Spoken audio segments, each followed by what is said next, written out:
Hello friends, आज मैं आपके लिए ये मेहंदी डिज़ाइन लाई हूँ। अगर आपको भी लगाने नहीं आता है, बिल्कुल भी मेहंदी नहीं लगाने आता है, तो आपके लिए ये वीडियो है।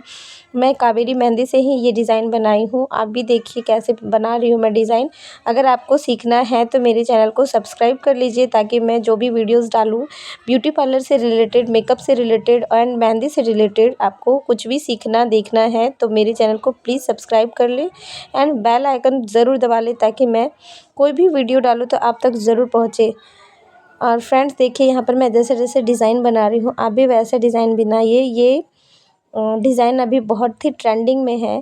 जैसे लिप्स बन रहा है, देखिए यहाँ पे शादी में, पार्टी में या किसी फंक्शन में, पूजा त्योहार में भी आप लगा सकते हैं। बहुत ही अच्छा डिज़ाइन है।